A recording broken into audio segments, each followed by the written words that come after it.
ಸುಗತೀರ್ಥಮದಾದ್ದಿಂದುಂ ಸುಧೀಂದ್ರ ಸುತಸೇವಕಂ ಸುಧಾಪರಿಮಳಾಸಕ್ತಂ ಸ್ವಯಮಿಂದ್ರ ಗುರುಂ ಭಜೆ.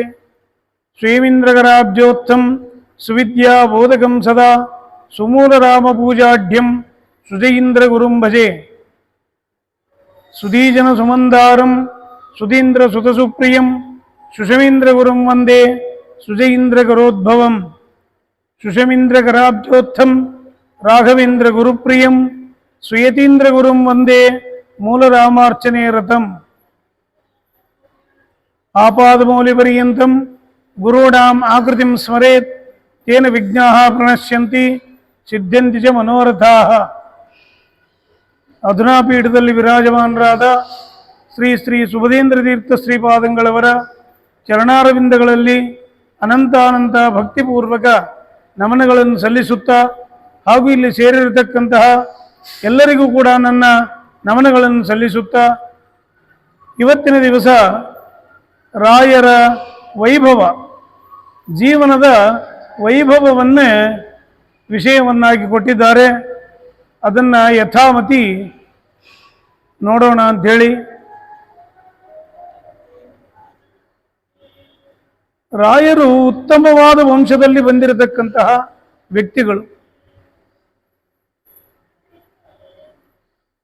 ಗೌತಮ ಗೋತ್ರದಲ್ಲಿ ಬಂದಿರತಕ್ಕಂತಹ ವ್ಯಕ್ತಿಗಳು.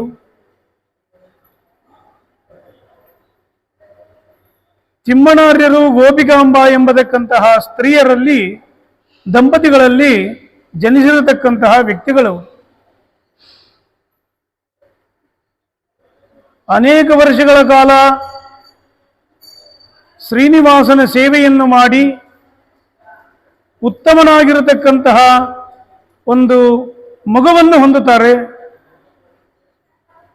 ಗುರುರಾಜ ಅಂಥೇಳಿ ಅವರಿಗೆ ನಾಮಕರಣ ಮಾಡ್ತಾರೆ. ಒಬ್ಬ ಮಗ ಅಲ್ಲ ಎನ್ನುವ ರೀತಿಯಿಂದ ಉತ್ತಮನಾಗಿರತಕ್ಕಂತಹ, ತಮ್ಮ ಜೀವನವನ್ನು ಉದ್ಧಾರ ಮಾಡತಕ್ಕಂತಹ, ಲೋಕಕ್ಕೆ ಕಲ್ಯಾಣವನ್ನು ಉಂಟು ಮಾಡತಕ್ಕಂತಹ ವ್ಯಕ್ತಿಯನ್ನೇ ಪಡೆಯಬೇಕು ಎನ್ನುವ ಅಪೇಕ್ಷೆಯಿಂದ ತಿರುಪತಿ ಶ್ರೀನಿವಾಸ ದೇವರಲ್ಲಿ 12 ವರ್ಷಗಳ ಕಾಲ ತಪಸ್ಸನ್ನು ಮಾಡ್ತಾರೆ. ಸೇವೆಯನ್ನು ಮಾಡಿದರು. ಆ ಸೇವೆಗೆ ಒಲಿದಿರತಕ್ಕಂತಹ ಆ ಶ್ರೀನಿವಾಸ ಅವರಿಗೆ ಅನುಗ್ರಹವನ್ನು ಮಾಡಿದ. ಉತ್ತಮವಾದ ದಿವಸದಲ್ಲಿ ಸಂತತಿಯಾಗತಕ್ಕಂಥದ್ದಾಗುತ್ತೆ. ಅವನಿಗೆ ವೆಂಕಟನಾಥ ಎನ್ನುವಂತಹ ನಾಮಕರಣವನ್ನೇ ಅವರಿಗೆ ಮಾಡ್ತಾರೆ. ಶ್ರೀನಿವಾಸನು ಯಾವ ರೀತಿಯಾಗಿ ಆಸೇತು ಹಿಮಾಚಲ ಪರ್ಯಂತರ ವಾಸವಾಗಿರತಕ್ಕಂತಹ ಜನರಿಂದ ನಮಸ್ಕರಿಸಲು ಯೋಗ್ಯನಾದ್ನೋ ಅದೇ ರೀತಿಯಾಗಿರತಕ್ಕಂತಹ ವ್ಯಕ್ತಿ ಇವನು ಕೂಡ ಆಗಬೇಕು ಎನ್ನುವ ದೃಷ್ಟಿಯಿಂದ ಶ್ರೀನಿವಾಸನ ಅನುಗ್ರಹದಿಂದ ಆ ಮಗು ಜನಿಸತಕ್ಕಂತಹದ್ದಾಗುತ್ತೆ. ಅದಕ್ಕೆ ವೆಂಕಟನಾಥ ಎನ್ನುವಂತಹ ನಾಮಕರಣವನ್ನೇ ಅವರಿಗೆ ಮಾಡತಕ್ಕಂಥವ್ರು ಆಗ್ತಾರೆ.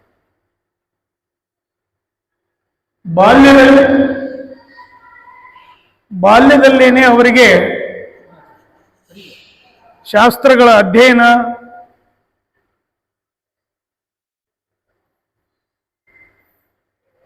ಅವರಿಗೆ ಮಾಡತಕ್ಕಂಥವರಾದರು. ಅವರ ಅಕ್ಕನ ಗಂಡನಾಗಿರತಕ್ಕಂತಹ ಲಕ್ಷ್ಮೀ ನರಸಿಂಹಾಚಾರ್ಯರು ಅಂತೇಳಿ ಅವರಲ್ಲಿ ಅಧ್ಯಯನ ಆಗುತ್ತೆ. ನಂತರದಲ್ಲಿ ಕುಂಭಕೋಣದಲ್ಲಿ ಇರತಕ್ಕಂತಹ ಸುಧೀಂದ್ರ ತೀರ್ಥರಲ್ಲಿ ಅವರು ಬೇಟೆಯನ್ನು ಬೆಳೆಸ್ತಾರೆ. ಸರಸ್ವತಿ ಎನ್ನುವಂತಹ ಸ್ತ್ರೀಯರ ಜೊತೆಯಲ್ಲಿ ಮದುವೆ ಆಗುತ್ತೆ.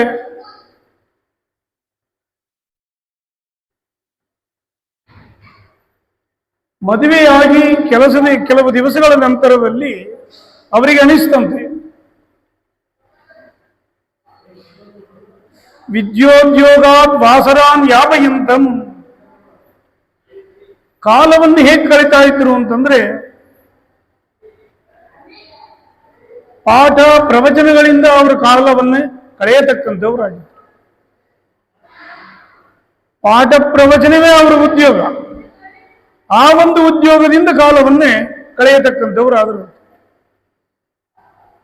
ಕಾವ್ಯಶಾಸ್ತ್ರ ವಿನೋದೇನ ಕಾಲೋ ಗಚ್ಚತಿ ಧೀಮತಾಂ ಅಂತಿದೆ. ಬುದ್ಧಿವಂತರಾಗಿರತಕ್ಕಂತಹ ವ್ಯಕ್ತಿಗಳು ಕಾಲವನ್ನು ಹೇಗೆ ಕಳೀತಾರೆ ಅಂತಂದ್ರೆ ಕಾವ್ಯಶಾಸ್ತ್ರ ವಿನೋದೇನ, ಕಾವ್ಯಗಳನ್ನೇ ಶಾಸ್ತ್ರಗಳನ್ನೇ ಇವುಗಳ ಒಂದು ಆನಂದ ಏನಿದೆಯಲ್ಲ ಅದರಲ್ಲಿ ಕಾಲವನ್ನೇ ಕಳೆಯತಕ್ಕಂಥವರಾಗಿದ್ದರು. ಅಂತಹ ವ್ಯಕ್ತಿಗಳಲ್ಲಿ ಒಬ್ಬರಾಗಿರತಕ್ಕಂಥವರೇ ವೆಂಕಟನಾಥರು. ಯಸ್ಯ ಅನುಗ್ರಹಂ ಇಚ್ಛಾಮಿ ತಸ್ಯ ವಿತ್ತಂ ಹರಾಮ್ಯಹಂ ಅಂತಿದೆ. ಪರಮಾತ್ಮನಿಗೆ ಅನಿಸ್ತಂತೆ,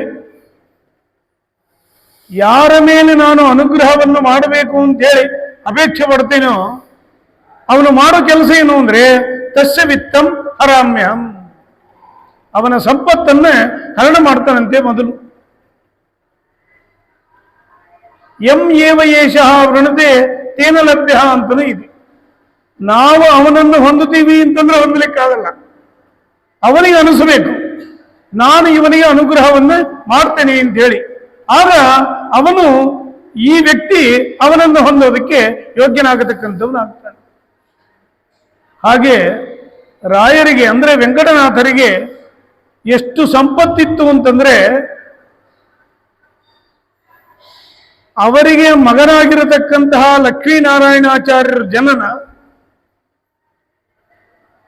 ಈ ವೆಂಕಟನಾಥರು ಆಮೇಲೆ ಗೋಪಿಕಾಂಬ ಅವನ ತಾಯಿಯಾಗಿರತಕ್ಕಂತಹ ವ್ಯಕ್ತಿ ಗೋಪಿಕಾಂಬೆ ಬಾಣಂತನದಲ್ಲಿ ಅವಳಿಗೆ ನೀರನ್ನು ಯಾವಾಗ ಅಂತಂದ್ರೆ ಅವರಿಗೆ ನೀರು ಸ್ನಾನಕ್ಕೆ ನೀರು ಹಾಕೋದಕ್ಕೆ ಬಂಗಾರದ ಕೊಡದಲ್ಲಿ ಹಾಕ್ತಾ ಇದ್ರು.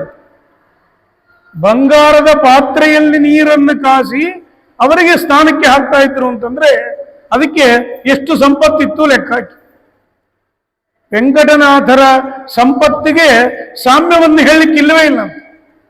ಕುಬೇರ ಇಂದ್ರ ಈ ರೀತಿಯಾದ ಸಂಪತ್ತಿಗೆ ಸಾಮ್ಯವನ್ನು ಹೇಳಬೇಕು ಅಂದ್ರೆ ಅದಕ್ಕಿಂತಲೂ ಮಿಗಿಲಾಗಿರತಕ್ಕಂತಹ ಸಂಪತ್ತವರ ಮನೆಯಲ್ಲಿ ಇರತಕ್ಕಂತಹದ್ದಾಗಿತ್ತು. ಆದರೆ ಬಡತನ ಏನಾಗುತ್ತೆ ಅಂತಂದ್ರೆ ಹೇಳಿದ್ನಲ್ಲ, ಎಲ್ಲ ಸಂಪತ್ತು ನಾಶವಾಯಿತು. ಕಾಲೇ ಕಾಲೇ ಲಭ್ಯತೆ ನಾಸ್ಯ ಭಕ್ತಂ, ಸಮಯ ಸಮಯಕ್ಕೆ ಅಂದ್ರೆ ನಾವು ಒಂದು ದಿನಕ್ಕೆ ಊಟ ಅಂತಂದ್ರೆ ಮಧ್ಯಾಹ್ನ ರಾತ್ರಿ ಅದು ಲಭ್ಯವಾಗ್ತಾ ಇರಲಿಲ್ಲಂತೆ ಅವರಿಗೆ. ಲಬ್ಧಂ ಚೇತ ಭುಜ್ಯತೆ ಅಂತ ಭೂಮವು, ಒಂದು ವೇಳೆ ಅನ್ನ ಸಿಕ್ಕರೆ ಎಲೆ ಇಲ್ಲ, ನೆಲವನ್ನು ತೊಳೆದು ನೆಲದ ಮೇಲೆ ಭೋಜನವನ್ನೇ ಮಾಡ್ತಾ ಇದ್ರು. ಇವತ್ತಿನ ದಿವಸ ನಾವು ಮಠಗಳಲ್ಲಿ ಪತ್ರೋಳೆಲೇನೋ ಅಥವಾ ಬಾಳೆದೆಲೆ ಕೊಟ್ರೆ ಎಲ್ಲೋ ತೂತು ಬಿದ್ದಿರ್ತದೆ, ಅದನ್ನು ವಾಪಸ್ ಕೊಡ್ತಾರೆ, ಇನ್ನೊಂದು ಕೊಡ್ರಿ ಅಂತಾರೆ, ಒಂದಕ್ಕೆರಡು ಎಲೆ ಹಾಕೋತಾರೆ. ಅದರ ಜೀವನವನ್ನು ನೋಡಬೇಕು. ರಾಯರು ವೆಂಕಟನಾಥರು ತಿಳಿಸಿದ್ದು ತಮಗೆ ಬಡತನ ಬಂದದ್ದಲ್ಲ, ಜೀವನವನ್ನು ಹೇಗೆ ಕಳಿಬೇಕು ಎನ್ನುವುದನ್ನ ಅವರು ತೋರಿಸಿಕೊಟ್ಟಿದ್ದಾರೆ. ಕಾಲೇ ಕಾಲೇ ಲಭ್ಯತೆ ನಾಸ್ಯ ಭಕ್ತಂ ಲಬ್ಧಂ ಚೇತತ್ ಭುಜ್ಯತೆ ಅಂತ ಭೂಮವು. ಯಾಕೆ ಅಂದ್ರೆ ಪತ್ರಾಭಾವ, ಎಲೆಗಳಿಲ್ಲ. ಏಕದಾ ನಾರ್ಥಿತೇಪಿ, ಇನ್ನೊಬ್ಬರನ್ನು ಬೇಡಿದವರಲ್ಲೇ ಅಲ್ಲ. ಅನಾಯಾಸೇನ ಮರಣಂ ವಿನಾ ದೈನ್ಯೇನ ಜೀವನಂ ಅಂತಿದೆ. ಇನ್ನೊಬ್ಬರನ್ನು ಬೇಡಿ ಜೀವನವನ್ನು ಮಾಡಬಾರ್ದು. ಆದರೆ ಅಂತಹ ವೆಂಕಟನಾಥರ ಮನೆಯಲ್ಲಿ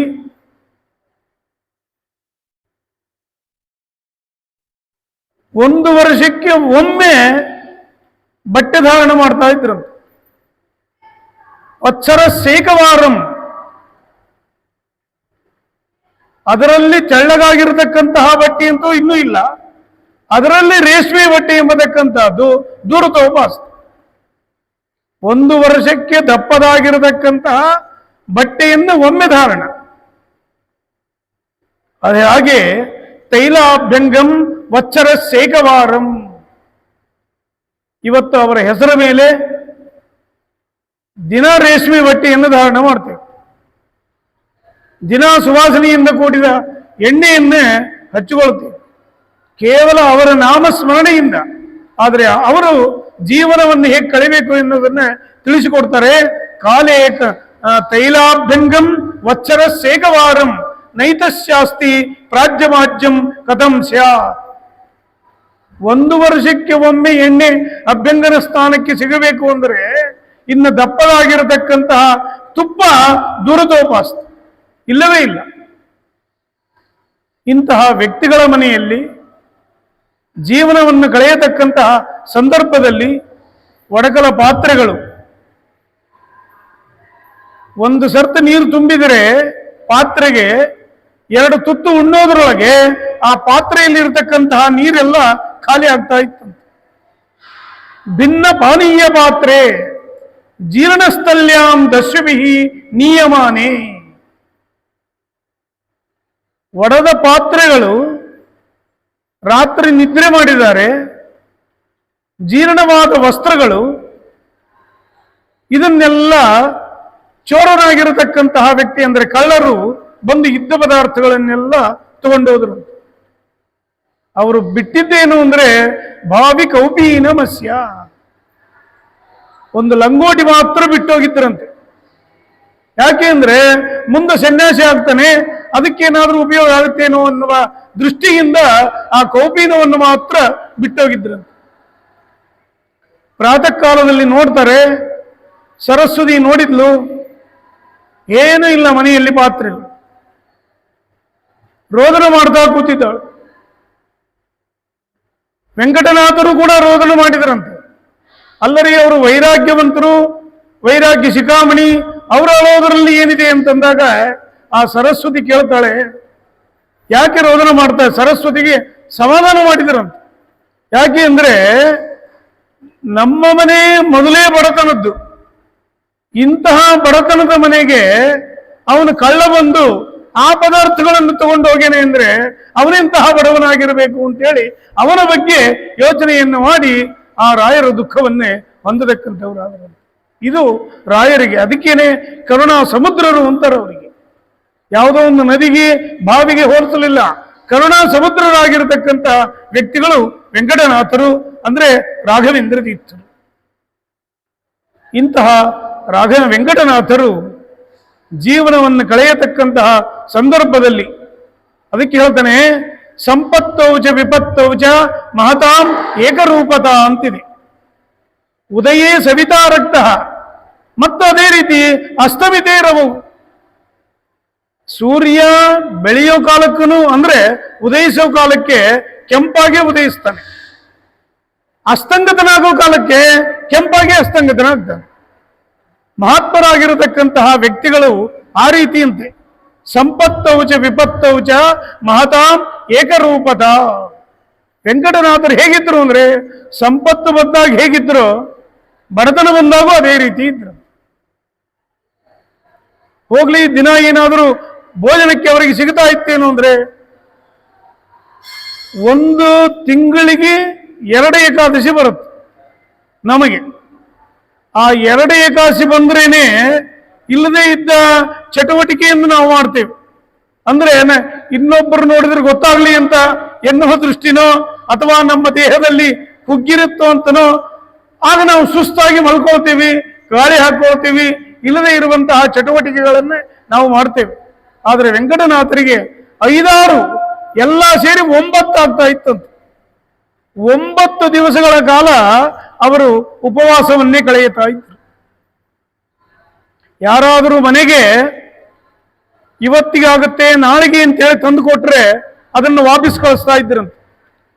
ಇದನ್ನು ನೀವು ನಾಳೆಗೆ ಅಂತ ನಿಮಗೇನಾದರೂ ಪರಮಾತ್ಮ ಕೊಡುವಂತಹ ಬುದ್ಧಿ ಕೊಟ್ರೆ ಅದನ್ನು ಕೊಡ್ರಿ. ಕ್ಷುದ್ಬಾದಾಯ ಶಾಂತಿಮೇವ ಅಲಭೀಷ್ಟ. ಹಸಿವೆ ಹಿಂಗುವುದಕ್ಕೆ ಎಷ್ಟು ಪದಾರ್ಥ ಬೇಕೋ ಅಷ್ಟು ಪದಾರ್ಥಗಳನ್ನು ಮಾತ್ರ ಗ್ರಹಣ ಮಾಡಿ ಉಳಿದ ಪದಾರ್ಥಗಳನ್ನೇ ವಾಪಸ್ ಕೊಡ್ತಾ ಇದ್ರು. ಇದು ವೆಂಕಟನಾಥರ ಜೀವನ. ನಾವು ಹಾಗಲ್ಲ. ಯಾರಾದರೂ ದಾನ ಕೊಟ್ರೆ ಇವತ್ತಿಗೂ ನಾಳಿಗೂ 1 ವರ್ಷಕ್ಕೆ ಏನು ಬೇಕೋ ಅಷ್ಟೆಲ್ಲ ದಾನಗಳನ್ನೇ ನಾವು ಸ್ವೀಕಾರ ಮಾಡ್ತೀವಿ.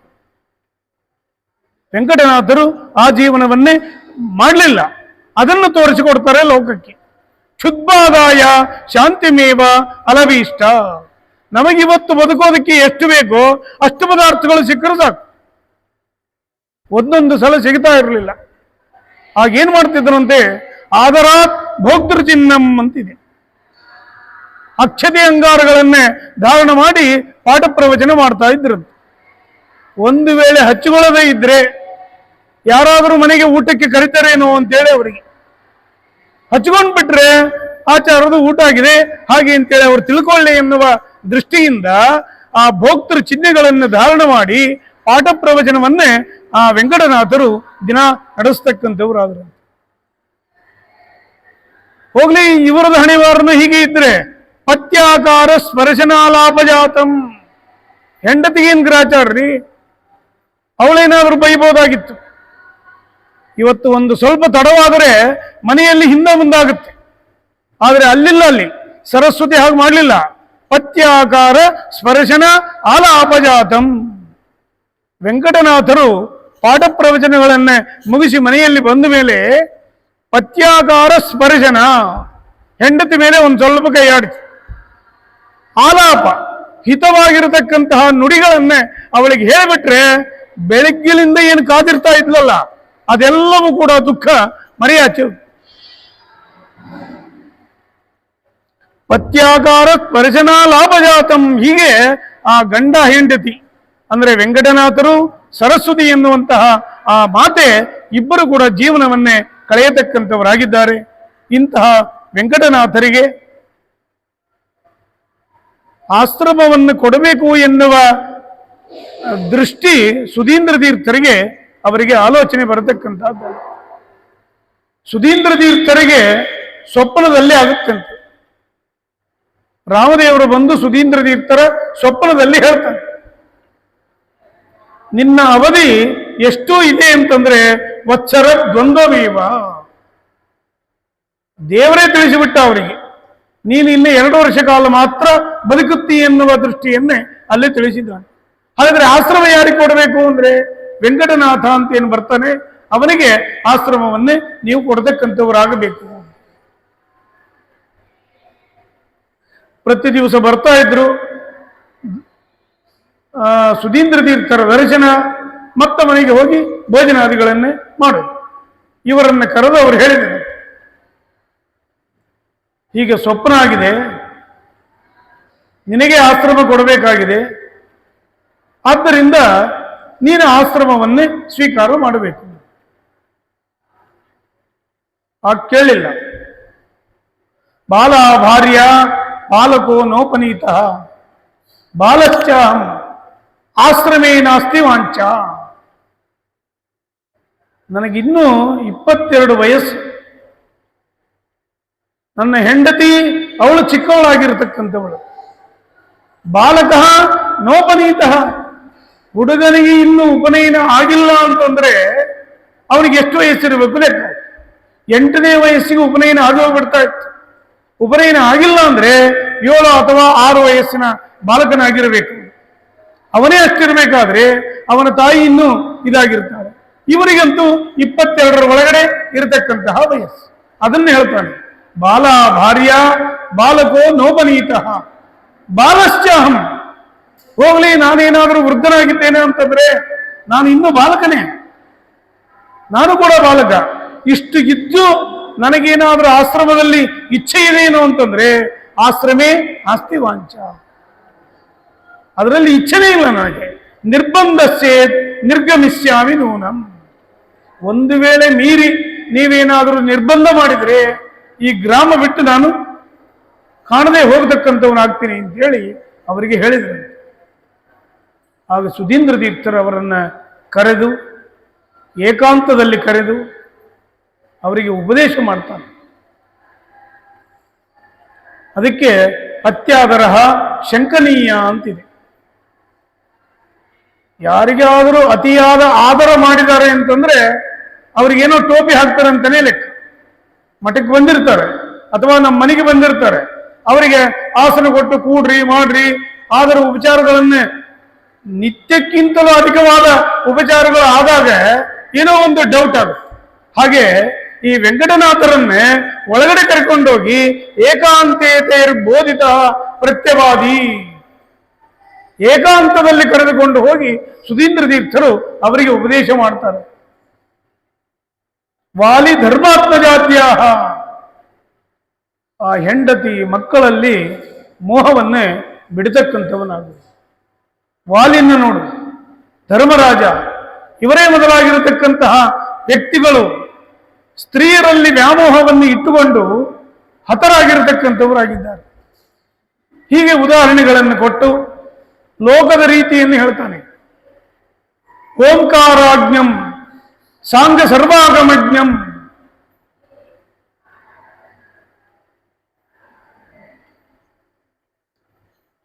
ಕಣ್ಣೇ ಇರೋದಿಲ್ಲ ವ್ಯಕ್ತಿಗಳಿಗೆ, ಕಣ್ಣು ಇಲ್ಲದೆ ಇರತಕ್ಕಂತಹ ವ್ಯಕ್ತಿಗಳಲ್ಲಿ ಹೋಗಿ ನೀನು ಅವನಿಗೆ ಏನು ಸ್ತೋತ್ರ ಮಾಡಬೇಕು ಅಂತಂದ್ರೆ ಕರ್ಣ ಪರ್ಯಂತ ನೇತ್ರಂ, ಕಿವಿ ಪರ್ಯಂತರವಾಗಿ ನಿನಗೆ ಕಿವಿ ಇದೆ ಅಂತ ಹೇಳಬೇಕು. ಓಂಕಾರದ ಜ್ಞಾನವೇ ಇರಲ್ಲ ಅವನಿಗೆ ಸಾಂಗ ಸರ್ವ ಆಗಮಜ್ಞಂ, ಎಲ್ಲ ವೇದಗಳನ್ನೇ ತಿಳಿದಿರತಕ್ಕಂತಹ ವ್ಯಕ್ತಿ ಅಂತೇಳಿ ಅವನನ್ನು ಸ್ತೋತ್ರ ಮಾಡಬೇಕು. ಇದು ಲೋಕದಲ್ಲಿ ನಡೀತಾನೇ ಇದೆ. ಜ್ಞಾನ ಇಲ್ಲದೆ ಇರತಕ್ಕಂತಹ ವ್ಯಕ್ತಿಗಳನ್ನ ಸ್ತೋತ್ರ ಮಾಡಲೇಬೇಕು, ಆಗ ಅವನ ಜೀವನ ಅಲ್ಲಿ ನಡೆಯತಕ್ಕಂಥದ್ದು. ಇದು ಯಾಕೆ ಅಂತಂದ್ರೆ ಹೆಂಡತಿ ಮಕ್ಕಳನ್ನ ಸಾಕೋದು. ಅದನ್ನ ಸುಧೀಂದ್ರ ತೀರ್ಥರು ವೆಂಕಟನಾಥನಿಗೆ ಹೇಳ್ತಾರೆ. ನೀನು ಹೆಂಡತಿ ಮಕ್ಕಳಲ್ಲಿ ಮೋಹವನ್ನು ಇಟ್ಟುಕೊಂಡ್ರೆ ಇದೆಲ್ಲ ಮಾಡಬೇಕಾಗುತ್ತೆ. ಸಂಧ್ಯೋಪಾಸಾವರ್ಜಿತಂ, ಸಂಧ್ಯಾವಂದನೇ ಗೊತ್ತಿರೋದಿಲ್ಲ ಅವನಿಗೆ, ನಿತ್ಯದಲ್ಲಿ ಯಾಗವನ್ನು ಮಾಡತಕ್ಕಂತಹ ವ್ಯಕ್ತಿ ಅಂತೇಳಿ ಅವನನ್ನು ಸ್ತೋತ್ರ ಮಾಡಬೇಕು. ಗತ್ವಾಗಮ್ಯಂ, ಹೋಗಬಾರದ ಸ್ಥಳಗಳಿಗೆ ಹೋಗಬೇಕಾಗುತ್ತೆ.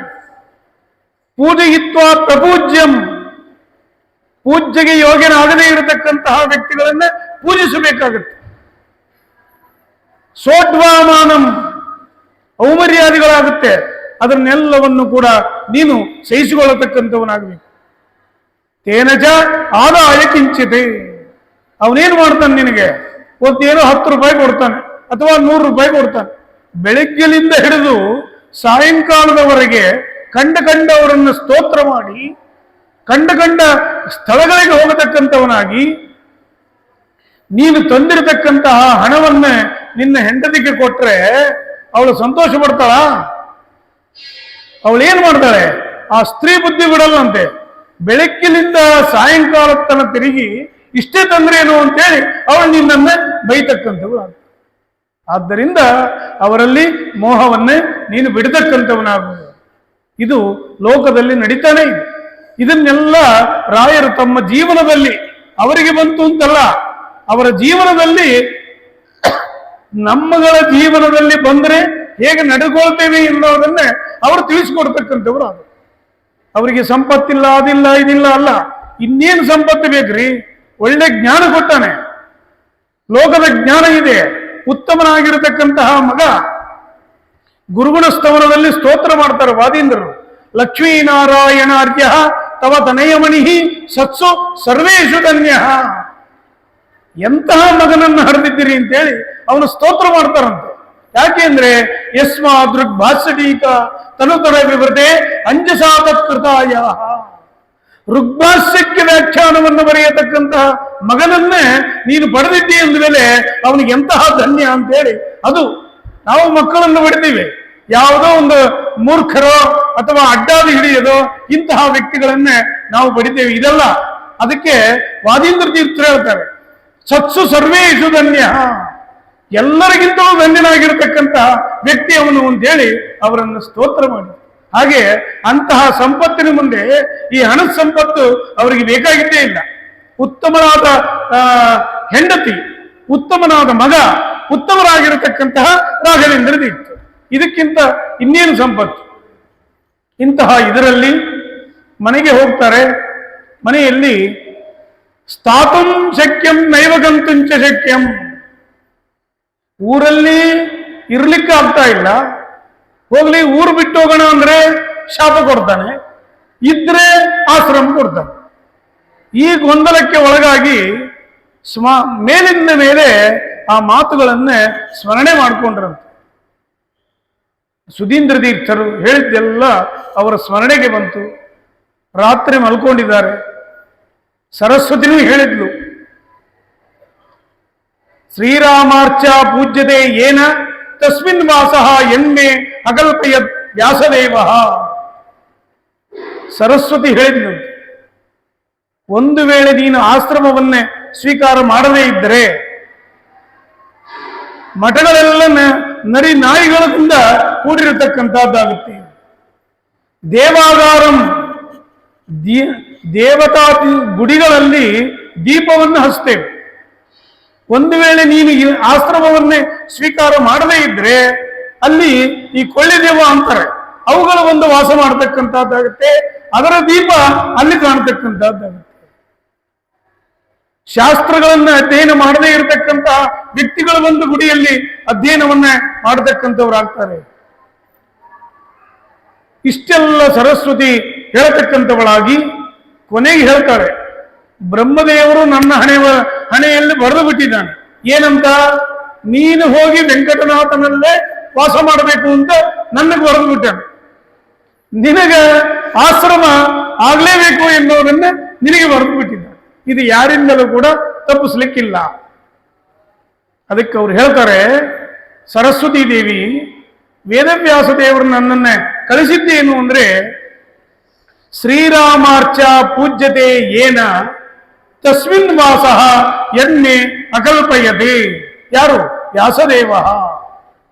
ಯಾರು ರಾಮಚಂದ್ರ ದೇವರ ಪೂಜೆಯನ್ನ ಮಾಡ್ತಾರೋ ಅವರಲ್ಲಿ ಹೋಗಿ ನೀನು ವಾಸ ಮಾಡು ಅಂತ ಹೇಳಿ ಸರಸ್ವತಿ ದೇವಿಗೆ ವೇದವ್ಯಾಸ ದೇವರು ಹೇಳಿದರು.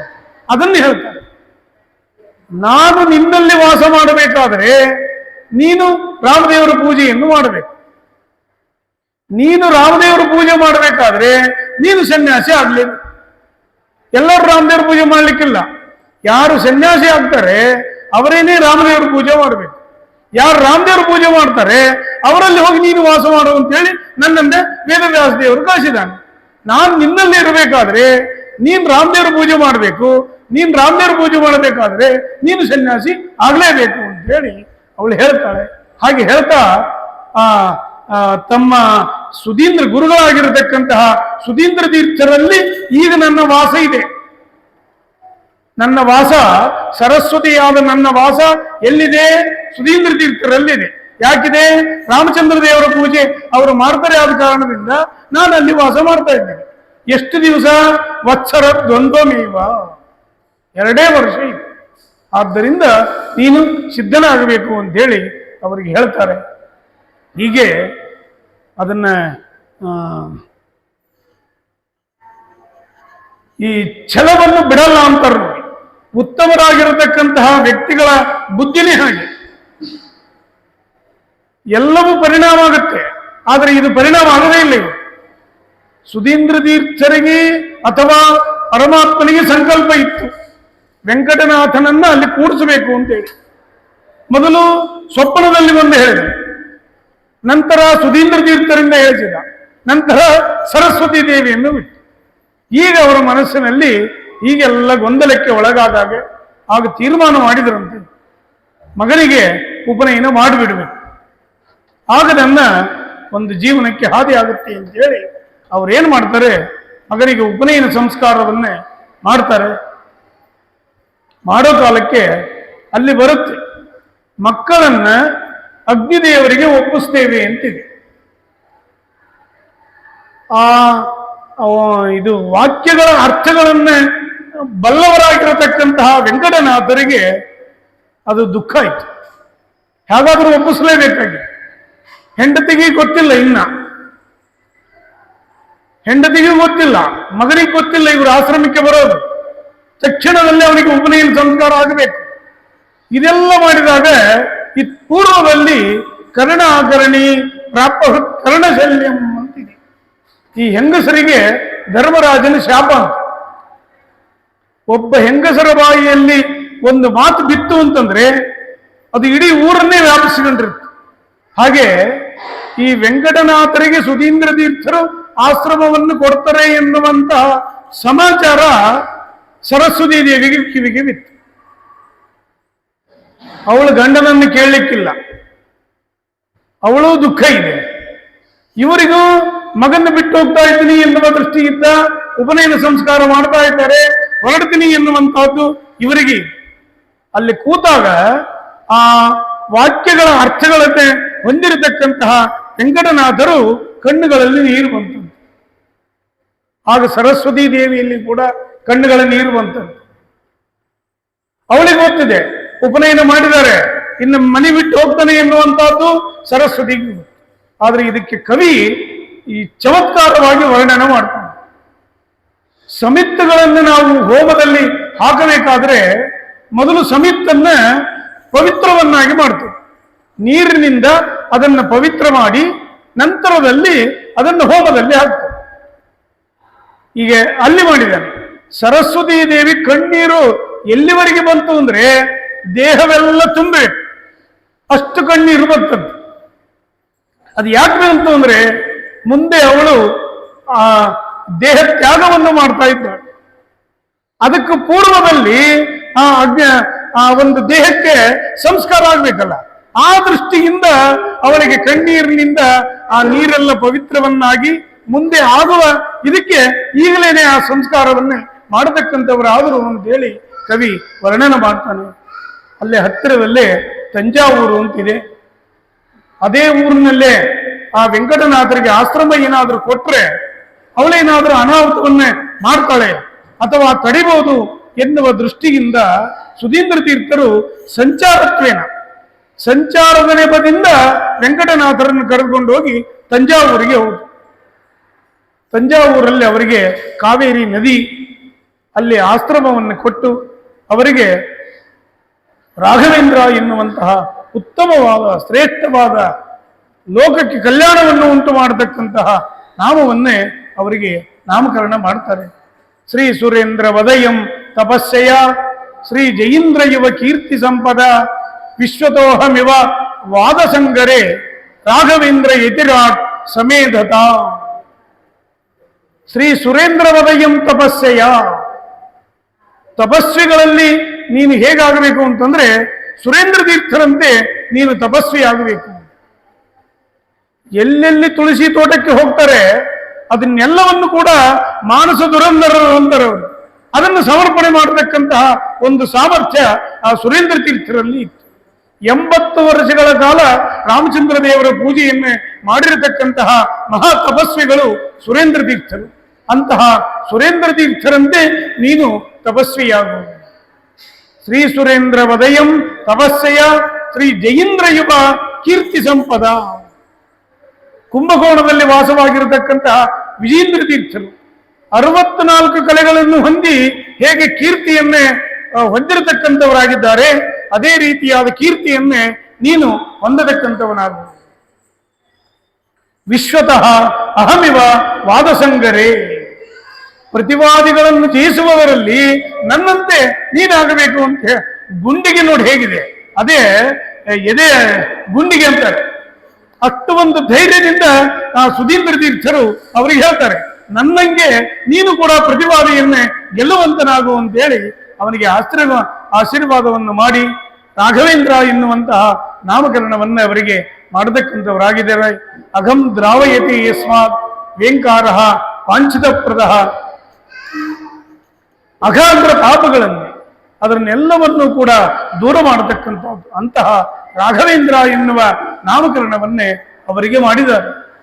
ರಾಘವೇಂದ್ರ ಅಂದ್ರೆ ರಾಘವನೇ ಇಂದ್ರನಾಗಿ ಉಳ್ಳಂತಹ ವ್ಯಕ್ತಿ ಯಾರೋ ಅವನು ಅಂತ ತಗೊಂಡ್ರೆ, ರಾಘವನೇ ಇಂದ್ರನಾಗಿ ಉಳ್ಳವನು ಅಂದ್ರೆ ಹನುಮಂತ ದೇವರಿಗೆ ಹೇಳ್ತಾರೆ. ರಾಮಚಂದ್ರನೇ ಅವನಿಗೆ ಸ್ವಾಮಿಯಾಗಿ ಉಳ್ಳಂತಹ ವ್ಯಕ್ತಿ ಅಂತಂದ್ರೆ ಹನುಮಂತ ದೇವರಿಗೂ ಹೆಸರಿದೆ. ಇನ್ನೊಂದು ರಾಘವನೇ ಸ್ವಾಮಿಯಾಗಿ ಉಳ್ಳಂತಹ ವ್ಯಕ್ತಿ ಅಂದ್ರೆ ರಘುಕುಲದಲ್ಲಿ ಹುಟ್ಟಿರತಕ್ಕಂತಹ ವ್ಯಕ್ತಿ ಅಂತಂದ್ರೆ ರಾಮಚಂದ್ರ ದೇವರು, ಅವನಿಗೆ ರಾಘವ ಅಂತ ಕರೀತಾರೆ. ಆ ರಾಮಚಂದ್ರನ ಹೆಸರನ್ನೂ ಆಗುತ್ತೆ ಮತ್ತು ವಾಯುದೇವರ ಹೆಸರನ್ನೂ ಆಗುತ್ತೆ.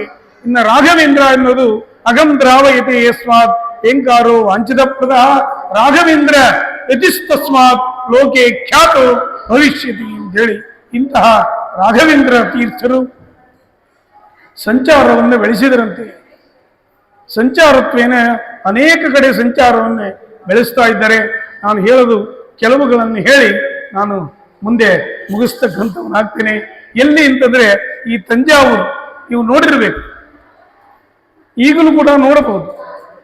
ನಮ್ಮ ದೈವವಶಾತ್ ಶ್ರೀಗಳವರ ಸಂಚಾರತ್ವೇನ ಹೋದಾಗ ನಾವಲ್ಲಿ 2-3 ಸರಿ ನಾನು ನೋಡಿ ಉತ್ತಮವಾಗಿರತಕ್ಕಂತಹ ನದಿ, ಕಾವೇರಿ ನದಿ ಪಕ್ಕದಲ್ಲೇ ಆಶ್ರಮದ ಒಂದು ಸ್ಥಳ, ಅದಕ್ಕೆ ಒಂದು ತುಳಸಿ ವೃಂದಾವನದ ಹಾಗೆ ಅದನ್ನ ಮಾಡಿ ಈಗಲೂ ಕೂಡ ಪ್ರತೀಕವನ್ನೇ ಅಲ್ಲಿ ಇಡತಕ್ಕಂಥವರಾಗಿದ್ದಾರೆ. ಎಲ್ಲವೂ ಕೂಡ ಮಠದ ಒಂದು ಅಧೀನದಲ್ಲಿ ಅದು ಇರತಕ್ಕಂತಹದ್ದಾಗುತ್ತೆ. ಅಂತಹ ತಂಜಾವೂರು. ಅಲ್ಲಿಂದ ಇನ್ನೊಂದು ಕಡೆ ಇದೆ, ಇದು ಪಟ್ಟಾಭಿಷೇಕವನ್ನ ಆಗತಕ್ಕಂತಹ ಸ್ಥಳ. ಆ ತಂಜಾವೂರಿನಲ್ಲೇನೆ ಈಗ ಅದನ್ನ ಲೈಬ್ರರಿ ಮಾಡಿದ್ದಾರೆ. ಎತ್ತರವಾಗಿರತಕ್ಕಂತಹ ಒಂದು ಅಗಲವಾದ ಕಟ್ಟೆ. ಆ ಕಟ್ಟೆಯ ಮೇಲೆ ಅವರಿಗೆ ರಾಘವೇಂದ್ರ ತೀರ್ಥರಿಗೆ ಅಂದ್ರೆ ಅವರಿಗೆ ಪಟ್ಟಾಭಿಷೇಕವನ್ನು ಸುಧೀಂದ್ರ ತೀರ್ಥರು ಅಲ್ಲಿ ಮಾಡಿದ್ರು. ಅದನ್ನ ಈ ಸ್ವಾಮಿಗಳು ಹೋಗಿ ಅದನ್ನ ಒಳ್ಳೆ ತಮ್ಮ ಒಂದು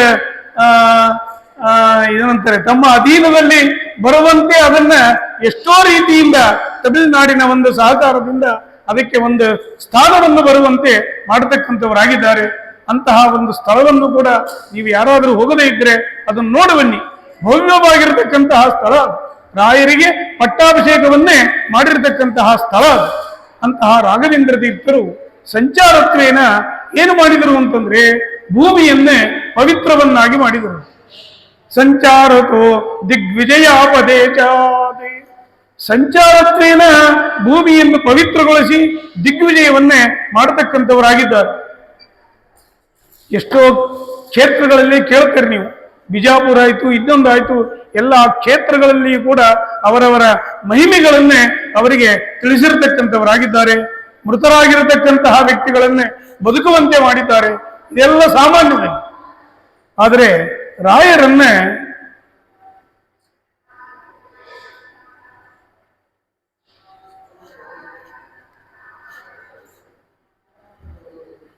ಗ್ರಂಥಗಳ ಮೂಲಕವಾಗಿ ನೋಡಬೇಕು ಅಂತಂದ್ರೆ ಅನೇಕವಾಗಿರತಕ್ಕಂತಹ ಗ್ರಂಥಗಳು, 48 ಗ್ರಂಥಗಳನ್ನೇ ಆ ರಾಘವೇಂದ್ರ ತೀರ್ಥರು ಮಾಡಿರ್ತಕ್ಕಂಥವರಾಗಿದ್ದಾರೆ. ಅದರಲ್ಲಿ ಮುಕ್ಕಾಲು ಭಾಗ ಶ್ರೀಗಳವರು ಅದನ್ನ ಸಂಗ್ರಹ ಮಾಡಿ ಏಕತ್ರ ಇಡತಕ್ಕಂಥವರಾಗಿದ್ದಾರೆ. ಎಷ್ಟೋ ಗ್ರಂಥಗಳನ್ನ ಬಿಡುಗಡೆ ಮಾಡತಕ್ಕಂಥವರಾಗಿದ್ದಾರೆ. ನದಿ ತಾರತಮ್ಯ ಅಂತಿದೆ, ಚಿಕ್ಕದಾಗಿದ್ದರೂ ಕೂಡ ಅನೇಕವಾದ ಅರ್ಥಗಳಿಂದ ಕೂಡಿರತಕ್ಕಂಥದ್ದು.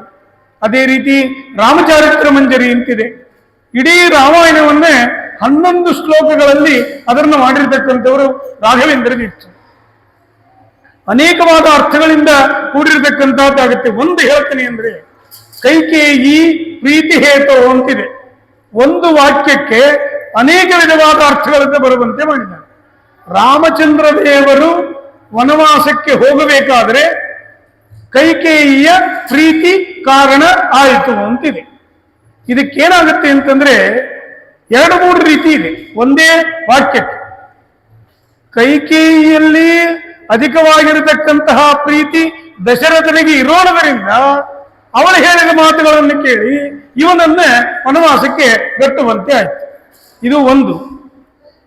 ಇನ್ನೊಂದೇನಾಗುತ್ತೆ, ಕೈಕೇಯಿಯ ಪ್ರೀತಿ ರಾಮಚಂದ್ರ ದೇವರಿಗೆ ಅಧಿಕವಾಗಿರತಕ್ಕಂತಹ ಪ್ರೀತಿ ಅಂತಂದ್ರೆ ರಾಮನ ಮೇಲೆ ಅಥವಾ ರಾಮನಿಗೆ ಕೈಕೇಯಿಯಲ್ಲಿ ಅಧಿಕವಾಗಿರತಕ್ಕಂತಹ ಪ್ರೀತಿ ಇರೋಣದರಿಂದ ಆ ಕೈಕೇಯಿಯ ಮಾತನ್ನೇ ರಾಮಚಂದ್ರ ದೇವರು ನಡೆಸ್ತಕ್ಕಂಥವರು.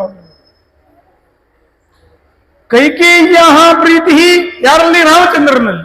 ಅವಳ ಪ್ರೀತಿ ಇವನ ಮೇಲೆ ಅಧಿಕವಾಗಿ ಇರೋಣದರಿಂದ ಅದು ಕೂಡ ವನವಾಸಕ್ಕೆ ಹೋಗೋದಕ್ಕೆ ಕಾರಣವಾಗತಕ್ಕಂತಹದ್ದಾಗತ್ತೆ ಅಂತೇಳಿ ಈ ರೀತಿಯಾಗಿ ಒಂದು ವಾಕ್ಯಕ್ಕೆ ಅನೇಕವಾದ ಅರ್ಥಗಳು ಬರುವಂತೆ ಆ ರಾಮಚಾರಿತ್ರ ಮಂಜರಿ ಎನ್ನುವ ಗ್ರಂಥವನ್ನೇ ರಾಘವೇಂದ್ರ ತೀರ್ಥರು ಮಾಡಿರ್ತಕ್ಕಂಥವರಾಗಿದ್ದಾರೆ. ಇನ್ನೊಂದು ಕೃಷ್ಣಚಾರಿತ್ರ ಮಂಜರಿ, ಹೀಗೆ ಅನೇಕವಾಗಿರತಕ್ಕಂತಹ ಗ್ರಂಥಗಳು. ಅದರಲ್ಲಿ ಪ್ರಾತಃ ಸಂಕಲ್ಪ ಗದ್ಯ ಅಂತಿದೆ, ಅದನ್ನು ಹೇಳ್ತಾರೆ. ವಾಯುದೇವರನ್ನು ಸ್ತೋತ್ರ ಮಾಡಬೇಕಾದ್ರೆ ದುರ್ಮಾರ್ಗ ಉದ್ರಿಕ್ತ ಸನ್ಮಾರ್ಗ ಸ್ಥಾಪತಾನಾಮ್ ಅಂತ ಹೇಳ್ತಾರೆ. ಯಾರಾದರೂ ಸಜ್ಜನರಾಗಿರತಕ್ಕಂಥ ವ್ಯಕ್ತಿಗಳು ಕೆಟ್ಟ ಮಾರ್ಗಕ್ಕೆ ಏನಾದರೂ ಪ್ರಯತ್ನ ಮಾಡಿದಾಗ ಅವನನ್ನು ಬಲಾತ್ಕಾರದಿಂದ ಎಳೆದು ಅದು ಸನ್ಮಾರ್ಗದಲ್ಲಿ ತರತಕ್ಕಂತಹ ವ್ಯಕ್ತಿಗಳು ಅಂತೇಳಿ ರಾಘವೇಂದ್ರ ತೀರ್ಥರು ವಾಯುದೇವರನ್ನ ಸ್ತೋತ್ರ ಮಾಡ್ತಾರೆ. ಇಂತಹ ಪ್ರಾತಃ ಸಂಕಲ್ಪ ಗದ್ಯ, ಸರ್ವಸಮರ್ಪಣ ಗದ್ಯ ಇವೇ ಗ್ರಂಥಗಳಲ್ಲಿ ಅಲ್ಲದಲ್ಲೇನೆ ಇನ್ನೂ ಅನೇಕವಾಗಿರತಕ್ಕಂತಹ ಗ್ರಂಥಗಳನ್ನೇ ಆ ರಾಘವೇಂದ್ರ ತೀರ್ಥರು ಮಾಡತಕ್ಕಂಥವರಾಗಿದ್ದಾರೆ. ಇಂತಹ ರಾಘವೇಂದ್ರ ತೀರ್ಥರ ಒಂದು ಚರಿತ್ರೆಯನ್ನು ನಾವು ಇಷ್ಟೇ ಅಂತ ಹೇಳಲಿಕ್ಕಿಲ್ಲ, ಎಷ್ಟು ದಿವಸಗಳಾದರೂ ಸಾಲ. ಅಂತಹ ರಾಘವೇಂದ್ರ ತೀರ್ಥರ ಕಂಡಂತಹ ವ್ಯಕ್ತಿಗಳು ಅಂತಂದ್ರೆ ಯೋಗೀಂದ್ರ ತೀರ್ಥರು. ಅವರಿಗೆ ಅಣ್ಣನ ಮೊಮ್ಮಕ್ಕಳಾಗಿರತಕ್ಕಂತಹ ವ್ಯಕ್ತಿಗಳು ಯೋಗೀಂದ್ರರು, ಸುರೇಂದ್ರರು, ಸುಮತೀಂದ್ರರು, ಉಪೇಂದ್ರರು ಅಂತೇಳಿ 4 ಜನ ಅಣ್ಣ ತಮ್ಮಂದರು. ಯೋಗೀಂದ್ರರು ಕೊನೆಯನಾಗಿರತಕ್ಕಂತಹ ತಮ್ಮ, ಅವರಿಗೆ ಆಶ್ರಮವನ್ನು ಕೊಟ್ಟು ಯೋಗೀಂದ್ರ ತೀರ್ಥರು ಎನ್ನುವಂತಹ ನಾಮಕರಣವನ್ನೇ ರಾಘವೇಂದ್ರ ತೀರ್ಥರು ಅವನಿಗೆ ಮಾಡತಕ್ಕಂಥವ್ರು ಆಗ್ತಾರೆ. ಅವರ ತಮ್ಮನಿಗೆ ಕೊಡ್ತಾನೆ, ಅವರ ತಮ್ಮನಿಗೆ ಕೊಡೋಕ ಅಲ್ಲ, ಅಣ್ಣನಿಗೆ ಉಲ್ಟ ಹೇಳಿದೆ, ಕ್ಷಮಿಸಬೇಕು. ಅವರ ಅಣ್ಣನಿಗೆ, ಅಲ್ಲೇ ಅಣ್ಣನಿಗೆ ಅಂತಂದ್ರೆ ಹಿರಿಯ ಅಣ್ಣ ಉಪೇಂದ್ರ ತೀರ್ಥರು 2 ವರ್ಷಗಳ ಕಾಲ ಅವರು ರಾಮಚಂದ್ರ ದೇವರ ಪೂಜೆಯನ್ನೇ ಮಾಡಿರತಕ್ಕಂತಹ ವ್ಯಕ್ತಿಗಳು. ಅವರು ವಾದೀಂದ್ರ ತೀರ್ಥರಿಗೆ ಗುರುಗಳಾಗಿರತಕ್ಕಂತಹ ವ್ಯಕ್ತಿಗಳು. ವಾದೀಂದ್ರ ತೀರ್ಥರು ಯಾರು ಅಂದ್ರೆ ರಾಘವೇಂದ್ರ ತೀರ್ಥರ ಮೊಮ್ಮಗನ ಮಗನಾಗಿರತಕ್ಕಂತಹ ವ್ಯಕ್ತಿಗಳು. ಅವರೇನೆ ಗುರುಗುಣಸ್ತವನ ಎನ್ನುವಂತಹ ಗ್ರಂಥವನ್ನೇ ಬರೆದಿರತಕ್ಕಂತಹ ವ್ಯಕ್ತಿಗಳು. ಅವರ ಕರುಣೆ ಅಂತಂದ್ರೆ ನೋಡಿ, ಬೃಂದಾವನ ಪ್ರವೇಶ ಮಾಡಬೇಕು ಅಂತ ಸಿದ್ಧರಾಗಿ ದಿವಾನನಿಗೆ ಹೇಳಿದಾಗ ಬೃಂದಾವನ ಸಿದ್ಧ.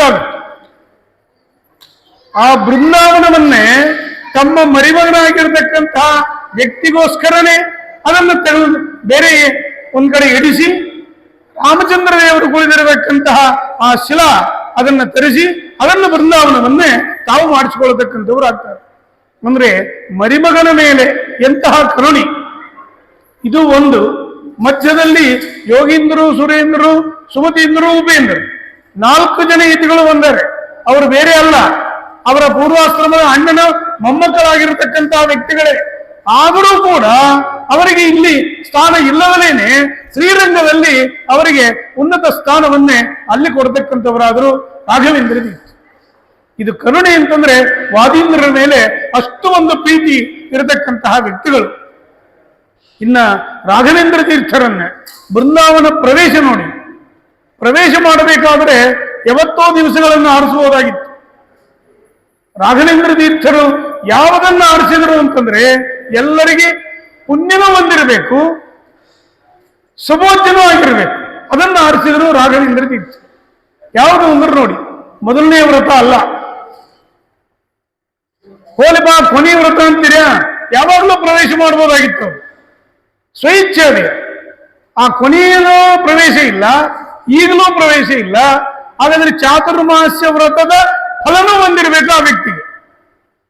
ಸಜ್ಜನರಿಗೆ ಅಂದ್ರೆ ರಾಯರ ಭಕ್ತರಾಗಿರತಕ್ಕಂತಹ ವ್ಯಕ್ತಿಗಳಿಗೆ ಸುಭೋಜ್ಯನೂ ಆಗಿರಬೇಕು, ಚಾತುರ್ಮಾಸ್ಯ ವ್ರತದ ಫಲನೂ ಹೊಂದಿರಬೇಕು. ಇದನ್ನು ಮಾಡಿದರು. ಯಾವತ್ತು ಅಂತಂದ್ರೆ ಮೊಸರಿನ ವ್ರತ ಬಂದಾಗ ಆಗ ಬೃಂದಾವನ ಪ್ರವೇಶವನ್ನೇ ಅವರು ಮಾಡತಕ್ಕಂಥವ್ರಾಗಿ. ಇದು ನೋಡಿ, ಯಾವ ವ್ರತಕ್ಕೆ ಮೊಸರು, ಮೊಸರು ಯಾವ ಉಂಟು, ಮಜ್ಜಿಗೆ ಉಂಡೆ ಉಡ್ತಾರೆ.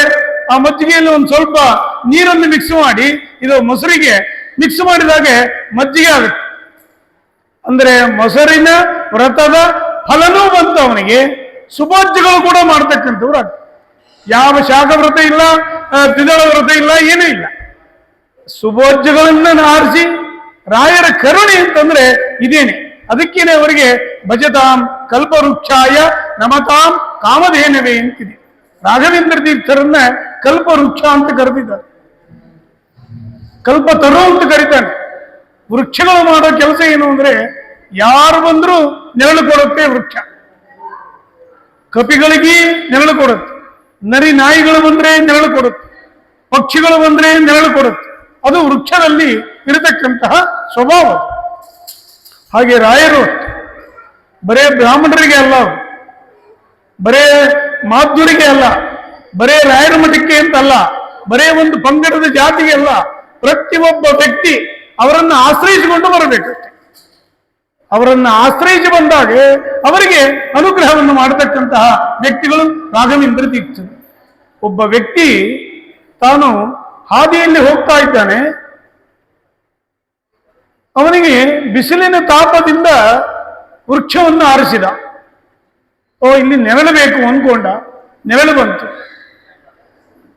ಸ್ವಲ್ಪ ತಾದ್ಮೇಲೆ ಅನ್ಕೊಂಡಂತೆ ಹಸಿವೆ ಆಯ್ತು, ಏನಾದರೂ ಊಟಕ್ಕೆ ಬಂದರೆ ಚೆನ್ನಾಗಿತ್ತು ಅಂದ. ಭೋಜನನೂ ಬಂತು. ಒಂದು ಮಂಚ ಗಿಂಚ ಇದ್ದರೆ ಚೆನ್ನಾಗಿರುತ್ತೆ ಅನ್ಕೊಂಡಂತೆ ಮಂಚನೂ ಬಂದಿದೆ. ಮಂಚದ ಮೇಲೆ ಮಲ್ಕೊಂಡ, ನಿದ್ರೆ ಬಂದರೆ ಚೆನ್ನಾಗಿರುತ್ತೆ ಅಂದ. ನಿದ್ರೆ ಬಂತು. ನಿದ್ರೆಯಲ್ಲಿ ಅನ್ಕೊಂಡಂತೆ ಭೂತ ಗೀತೆ ಏನಾದರೂ ಬಂದುಬಿಟ್ರೆ ಈಗ ಅಂತೇಳಿ ಭೂತನೂ ಬಂತು. ತಿಂದು ಬಿಟ್ರೆ ಈಗ ಅಂದ್ರೆ ತಿಂದು ಬಿಟ್ಟು. ಆದರೆ ಅವನಿಗೆ ಜ್ಞಾನ ಇಲ್ಲ. ಅವನು ನಿಂತಿದ್ದು ಕಲ್ಪವೃಕ್ಷದ ಕೆಳಗಡೆ ನಿಂತಿದ್ದಾನೆ. ಹಾಗೆ ನಾವು ಕೂಡ ಅಷ್ಟೇ, ರಾಘವೇಂದ್ರ ತೀರ್ಥರೆಂಬ ಕಲ್ಪವೃಕ್ಷದ ಕೆಳಗಡೆ ನಿಂತಿದ್ದೇವೆ. ಕೇಳಬೇಕಾದ್ರೆ ನೋಡಿ ಕೇಳಬೇಕು. ಸಂತಾನ ಸಂಪತ್ತು ಅವೆಲ್ಲದರ ಜೊತೆಯಲ್ಲಿ ಇದ್ದೇ ಇರುತ್ತೆ.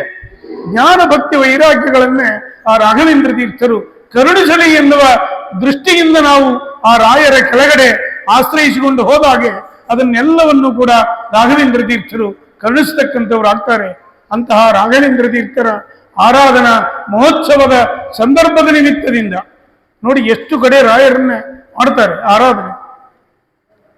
ನೀವು ಕನಿಷ್ಠ ಒಬ್ಬ 5 ಜನ ಬ್ರಾಹ್ಮಣರು ಅಂತ ಹಿಡಿದ್ರೆ ಸಾವಿರಾರು ಮಠಗಳಲ್ಲಿ ಅದರ ಆಶ್ರಯ ಕೊಟ್ಟರು.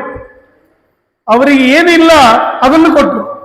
ವಸ್ತ್ರಗಳು ಇದ್ದಿದ್ದಿಲ್ಲ, ಆದರೆ ಅಲಂಕಾರ ಬ್ರಾಹ್ಮಣರ ನಿಮಿತ್ತದಿಂದ ಎಲ್ಲರಿಗೂ ಲಕ್ಷಾಂತರ ಜನಕ್ಕೆ ವಸ್ತ್ರಾದಿಗಳು ಸಿಗ್ತಾ ಇದ್ವು.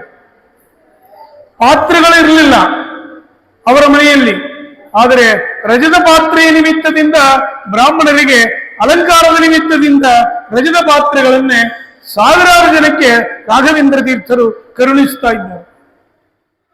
ಅವರಿಗೆ ಏನಿಲ್ಲವೋ ಅದನ್ನ ಕರುಣಿಸ್ತಾ ಇದ್ದಾರೆ. ಇದು ರಾಯರ ಅನುಗ್ರಹ.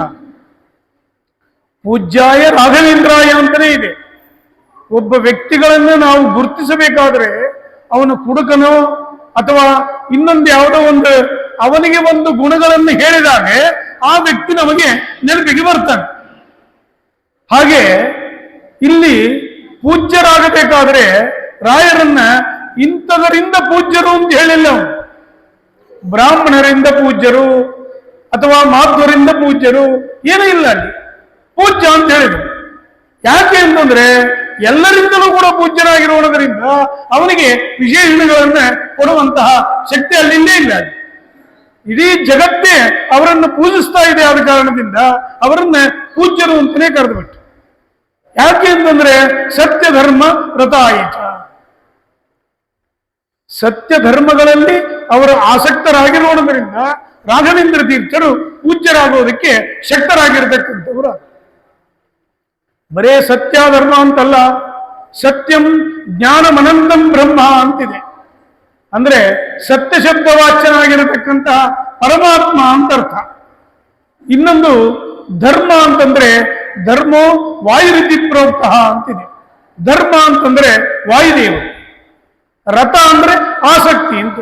ಅಂದ್ರೆ ರಾಘವೇಂದ್ರ ತೀರ್ಥರು ಪೂಜ್ಯರಾಗಬೇಕಾದ್ರೆ ಯಾರಲ್ಲಿ ರಥರಾದರು ಅಂದ್ರೆ ಸತ್ಯ ಶಬ್ದ ವಾಚ್ಯನಾಗಿರತಕ್ಕಂಥ ಪರಮಾತ್ಮ, ಧರ್ಮ ಅಂತಂದ್ರೆ ವಾಯುದೇವರು, ಅವರಲ್ಲಿ ರಥರಾಗಿರುವುದರಿಂದ ಆ ರಾಘವೇಂದ್ರ ತೀರ್ಥರು ಪೂಜ್ಯರಾಗತಕ್ಕಂಥವರಾಗಿದ್ದಾರೆ. ಅಂತಹ ರಾಘವೇಂದ್ರ ತೀರ್ಥರನ್ನೇ ಇವತ್ತು ಇಡೀ ಜಗತ್ತು ದೇಶ ವಿದೇಶಗಳಲ್ಲಿ ರಾಘವೇಂದ್ರ ತೀರ್ಥರ ಒಂದು ಆರಾಧನೆಯನ್ನೇ ವೈಭವವಾಗಿ ಪ್ರತಿ ವರ್ಷಕ್ಕಿಂತಲೂ ವರ್ಷದಲ್ಲಿ, ಅದರಲ್ಲಿ ಮಂತ್ರಾಲಯ ಅಂತೂ ನೀವು ಗುರುತು ಹಿಡಿಯೋದಕ್ಕೆ ಸಾಧ್ಯ ಇಲ್ಲ. ಆ ರೀತಿಯಾಗಿರ್ತಕ್ಕಂಥ ಒಂದು ಅವಧಿಯನ್ನೇ ಅದು ಬೆಳೆದಿರತಕ್ಕಂತಹದ್ದಾಗಿದೆ. ಅಂತಹ ರಾಘವೇಂದ್ರ ತೀರ್ಥರ ಒಂದು ಆರಾಧನಾ ನಿಮಿತ್ತದಿಂದ ಸಮಯ ನೋಡಿ ಇನ್ನೊಂದು ನೆನಪಿಗೆ ಬಂತು ನನಗೆ. ಎಂತಹ ಸಮಯವನ್ನೇ ರಾಯರು ಆರಿಸಿಕೊಂಡಿದ್ದಾರೆ ಅಂತಂದ್ರೆ ಶ್ರಾವಣ ಮಾಸ ಕೃಷ್ಣ ಪಕ್ಷ ಪ್ರತಿಪತ್ತು. ಅದರ ಹಿಂದಿನ ದಿವಸ ನಾವೇನು ಮಾಡ್ತೀವಿ ಅಂದ್ರೆ ಜನಿವಾರವನ್ನು ಚೇಂಜ್ ಮಾಡ್ತೀವಿ. ಕಾಲಗಳನ್ನ ಹೇಗೆ ಗುರುತಿಸಿ ಅವರು ರಾಯರು ಬೃಂದಾವನ ಪ್ರವೇಶ ನೋಡಿ. ವರ್ಷಗಟ್ಟಲೆ ನಾವು ಸಂಧ್ಯಾವಂದನ ಮಾಡಿರೋದಿಲ್ಲ, ತಿಂಗಳಗಟ್ಟಲೆ ಮಾಡಿರೋದಿಲ್ಲ. ಆದ್ರೆ ಆ ಉಪಕರ್ಮದ ನಿಮಿತ್ತದಿಂದ ಅವತ್ತಿನ ದಿವಸ ಬಂದು ನಾವೇನ್ ಮಾಡ್ತೀವಿ, ಜನಿವಾರವನ್ನೇ ನೂತನ ಜನಿವಾರವನ್ನು ಧಾರಣ ಮಾಡ್ತೀವಿ. ಅವತ್ತಾದರೂ ಸಂಧ್ಯಾ ವಂದನ ಮಾಡ್ತೇವೆ, ಗೋಪಿಚಂದ್ರ ಹಚ್ಚಿಕೊಳ್ತೇವೆ. ನಮಗನಿಸುತ್ತೆ ಅವತ್ತು, ನಾಳೆ ರಾಯರ ಆರಾಧನೆ ಇದೆ, ಇವತ್ತೂ ಒಂದು ದಿವಸ ಸಂಧ್ಯಾ ವಂದನ ಮಾಡೋಣ, ಒಂದಿಷ್ಟು ಸೇವೆ ಮಾಡೋಣ ಅಂತೇಳಿ ಅನಿಸುತ್ತೆ. ಅವತ್ತಿನ ದಿವಸ ಸಂಧ್ಯಾ ವಂದನ ಮಾಡ್ತೇವೆ. ಮರು ದಿವಸ ಮಧ್ಯಾರಾತ್ರಿ, ಇವತ್ತು ರಾಯರ ಬೃಂದಾವನ ಪ್ರವೇಶ ಮಾಡಿರ್ತಕ್ಕಂಥ ಆ ದಿವಸ, ಇವತ್ತಾದರೂ ಗುಡಿಗೆ ಹೋಗಿ ಬರೋಣ ಅಂತೇಳಿ ಅವತ್ತು ಸತ್ಕರ್ಮ. ಹೀಗೆ ಒಂದು ದಿವಸ ಅಲ್ಲದಲೇನೆ ಒಂದು ವಾರಕ್ಕೆ ರಾಯರು ಎಳ್ಕೊಂಡು ಬರ್ತಾರೆ. ಉತ್ಸವದ ನಿಮಿತ್ತದಿಂದ ಅವನನ್ನು ಎಳ್ಕೊಂಡು ಬಂದು ಅವರಿಗೆ ಮನಸ್ಸನ್ನೇ ಪರಿವರ್ತನೆ ಮಾಡೇ ಬಿಡ್ತಾರೆ. ಪದೇ ಪದೇ ಪ್ರಬಂಧಾನ ಸಂಪದ ಸ್ಮೃತಿ ಸಂಭವಾಹ ಅಂತಿದೆ. ವರಗಳನ್ನು ಕೊಡುವುದರಲ್ಲಿ ರುದ್ರದೇವರು ಶ್ರೇಷ್ಠ ಅಂತ, ಅಂದ್ರೆ ಶೀಘ್ರದಲ್ಲಿ. ಆದ್ರೆ ರುದ್ರದೇವರು ಹೋಗಿ ಕೈಲಾಸದಲ್ಲಿ ಕೂತರಂತೆ. ಯಾಕೆ ಅಂತಂದ್ರೆ ರಾಘವೇಂದ್ರನೆಂಬತಕ್ಕಂತಹ ವ್ಯಕ್ತಿ ಸ್ಮೃತಿ ಸಂಭವಾಹ, ಮನಸ್ಸಿನಲ್ಲಿ ಅನ್ಕೊಂಡ್ರೆ ಸಾಕು ತಕ್ಷಣದಲ್ಲೇ ವರವನ್ನು ಕೊಡ್ತಾನೆ. ಆದ್ರೆ ನನಗಿಂತಲೂ ಶೀಘ್ರವಾದ ವರವನ್ನು ಕೊಡತಕ್ಕಂತಹ ವ್ಯಕ್ತಿ ಭೂಮಿಯಲ್ಲಿ ಬಂದಿದ್ದಾನೆ ಅಂತ ಹೇಳಿ ರುದ್ರದೇವರು ಕೈಲಾಸದಲ್ಲಿ ಹೋಗಿ ಕುಳಿತುಕೊಂಡು ಬಿಟ್ಟರಂತೆ. ಅಷ್ಟು ಒಂದು ಮೃದುವಾದ ಮನಸ್ಸಿನಿಂದ ಕೂಡಿರತಕ್ಕಂತಹ ವ್ಯಕ್ತಿಗಳು ರಾಘವೇಂದ್ರ ತೀರ್ಥ. ಅವರ ಆರಾಧನೆ ಸಜ್ಜನಸ್ಯ ಹೃದಯಂ ನವನೀತಂ ಯದ್ವದಂತಿ ಕವಯ ತತ್ ಅಲೀಖಂ. ಒಬ್ಬ ವ್ಯಕ್ತಿ ಹೇಳ್ತಾನೆ, ರಾಯರ ಮನಸ್ಸು ಹೆಂಗಿದೆ ಅಂತಂದ್ರೆ ರಾಯರ ಮನಸ್ಸು ಬೆಣ್ಣೆಯಂತಿದೆ ಅಂತ ಹೇಳಿದ್ರು. ಬೆಣ್ಣೆಗೆ ಹೋಲಿಸಿದ ಅವರ ಮನಸ್ಸಿಗೆ ನೋಡಿದಾಗ ಬೆಣ್ಣೆಯು ಕೂಡ ಕಲ್ಲಾಗಿ ಕಾಣುತ್ತೆ ಅಂತ ಹೇಳಿ ಅದನ್ನು ಹೋಲಿಸ್ತಾರೆ. ಆದರೆ ಇನ್ನೊಬ್ಬ ಕವಿ ಹೇಳಿದ, ಸಜ್ಜನಸ್ಯ ಹೃದಯಂ ನವನೀತಂ ಯದ್ವದಂತಿ ತತ್ ಅಲೀಕಂ. ಅದು ಸುಳ್ಳು ಅಂತಾನೆ. ಯಾಕೆ ಅಂದ್ರೆ ಬೆಣ್ಣೆಯ ಗುಣ ಬೆಂಕಿ ಪಕ್ಕದಲ್ಲಿದ್ರೆ ಮಾತ್ರ ಬೆಣ್ಣೆ ಕರಗುತ್ತೆ. ಬೆಂಕಿ ಬಗಲಿಗೆ ಇರಬೇಕು ಅಂದ್ರೆ ಬೆಣ್ಣೆ ಕರಗುತ್ತೆ. ಎಲ್ಲೋ ಒಂದು ಕಡೆ ಬೆಂಕಿ, ಎಲ್ಲೋ ಒಂದು ಕಡೆ ನಾವು ಬೆಣ್ಣೆಯನ್ನು ಇಟ್ಟರೆ ಬೆಣ್ಣೆ ಕರಗಲ್ಲ. ಆದರೆ ಸಜ್ಜನರ ಮನಸ್ಸು ಆಗಲ್ಲ. ದುಃಖವೆಂಬತಕ್ಕಂಥ ಬೆಂಕಿ ಬಗಲಿಗೆ ಇರಬೇಕು ಅಂತಿಲ್ಲ. ಅನ್ಯ ದೇಹವೆಲ್ಲ ಸತ್ಪರಿತಾಪಾತೆ ಸಜ್ಜನ ದ್ರವತಿ ನೋ ನವನೀತಂ. ಯಾವುದೋ ದೇಶದಲ್ಲಿ, ಯಾವುದೋ ಊರಿನಲ್ಲಿ ಅವನು ದುಃಖದಲ್ಲಿ ರಾಘವೇಂದ್ರ ಅಂತ ಒದರ್ತಾನೆ. ತಕ್ಷಣ ಅಲ್ಲಿರತಕ್ಕಂತಹ ರಾಘವೇಂದ್ರ ತೀರ್ಥರ ಮನಸ್ಸು ಕರಗತಕ್ಕಂಥದ್ದು. ದುಃಖದಿಂದ ಕೂಡಿದ ವ್ಯಕ್ತಿಗಳು ಪಕ್ಕದಲ್ಲೇ ಇರಬೇಕು ಅಂತಿಲ್ಲ. ರಾಘವೇಂದ್ರ ತೀರ್ಥರ ಮನಸ್ಸು ಕರಗಬೇಕಾದ್ರೆ ದುಃಖದಿಂದ ಕೂಡಿದ ವ್ಯಕ್ತಿಗಳು ಪಕ್ಕದಲ್ಲಿರಬೇಕು ಅಂತಿಲ್ಲ. ಅನ್ಯ ದೇಹವೆಲ್ಲ ಸತ್ಪರಿತಾಪಾತೆ ಸಜ್ಜನ ದ್ರವತಿ ನೋ ನವನೀತಂ. ಎಲ್ಲೋ ರಾಘವೇಂದ್ರ ಅಂತ ಕೂಗಿದ್ರೆ ಅವರ ಮನಸ್ಸು ಕರಗತಾ ಇದೆ. ಆದ್ದರಿಂದ ಆ ರಾಘವೇಂದ್ರ ತೀರ್ಥರ ಮನಸ್ಸನ್ನೇ ಬೆಣ್ಣಿಗೆ ಹೋಲಿಸಬೇಡಿ ಅಂತೇಳಿ ಆ ವ್ಯಕ್ತಿ ಹೇಳ್ತಾರೆ. ಇಂತಹ ರಾಘವೇಂದ್ರ ತೀರ್ಥರ ಒಂದು ಚರಿತ್ರೆಯನ್ನೇ ಯಥಾಮತಿ ನನಗೆ ಕೊಟ್ಟ ಸಮಯದಲ್ಲಿ ನಾನು ಮುಗಿಸ್ತಕ್ಕಂಥವನಾಗಿದ್ದೇನೆ. ಇಂತಹ ರಾಘವೇಂದ್ರ ತೀರ್ಥರನ್ನೇ ತಾವೆಲ್ಲರೂ ಕೂಡ ತನು ಮನ ಧನ ಏನೇ ಮಾಡ್ತಿರೋ ಅದು ಎಲ್ಲವೂ ಕೂಡ ಅನಂತವಾಗಿರತಕ್ಕಂತಹ ಪುಣ್ಯಗಳನ್ನು ಕೊಡತಕ್ಕಂತಹದ್ದಾಗುತ್ತೆ. ಇದಕ್ಕೆ ನಮ್ಮ ಜೀವನಗಳೇ ಸಾಕ್ಷಿ, ನಾವೇ ಸಾಕ್ಷಿ, ನಾನು ಸಾಕ್ಷಿ. ಅದಕ್ಕೆ ಹೇಳ್ತೇನೆ, ನಮ್ಮ ಮನೆಯಲ್ಲಿ ಹಿಂದಿನವರು ಗುಗ್ರಿ ಮಾಡ್ತಾ ಇದ್ದರಂತೆ. ಅಂತಹ ಜೀವನ ನಡೆಸಿದ ವ್ಯಕ್ತಿಗಳು ಇವತ್ತು ರಾಯರ ಅನುಗ್ರಹದಿಂದ ನಾವೆಲ್ಲರೂ ಕೂಡ ಸುರಕ್ಷಿತವಾಗಿ ಆರೋಗ್ಯದಿಂದ ಇದ್ದೀವಿ ಅಂತಂದ್ರೆ ಅದೆಲ್ಲ ರಾಘವೇಂದ್ರ ತೀರ್ಥರ ಅನುಗ್ರಹದಿಂದ. ಅಸ್ಮದ್ ಗುರುವಂತರ್ಗತ ಭಾರತೀಯ ರಮಣ ಮುಖ್ಯ ಪ್ರಾಣಾಂತರ್ಗತನಾದ ಆ ರಾಮಚಂದ್ರ ದೇವರು ನಮ್ಮೆಲ್ಲರಿಗೂ ಕೂಡ ಅನುಗ್ರಹವನ್ನು ಮಾಡಲಿ ಅಂತ ಹೇಳ್ತಾ, ಮತ್ತು ಇದಕ್ಕೆ ಒಂದು ಅವಕಾಶವನ್ನು ಮಾಡಿಕೊಟ್ಟಿರತಕ್ಕಂತಹ ನಮ್ಮ ಶ್ರೀಪಾದಂಗಳವರಿಗೆ ಹಾಗೂ ಇಲ್ಲಿಯ ವ್ಯವಸ್ಥಾಪಕರಾಗಿರತಕ್ಕಂತಹ ವ್ಯಕ್ತಿಗಳಿಗೂ ಕೂಡ ನನ್ನ ಅನಂತ ನಮನಗಳನ್ನು ಹೇಳಿ ಶ್ರೀಕೃಷ್ಣ ಅರ್ಪಣಮಸ್ತು. ಕಾಲೇ ವರ್ಷದ ವರ್ಜನ್ಯ ಪೃಥ್ವಿ ಸಸ್ಯಶಾಲಿನಿ ದೇಶೋಯಂ ಕ್ಷೋಭರಹಿತಃ ಸಜ್ಜನಾಃ ಸಂತು ನಿರ್ಭಯಾಃ.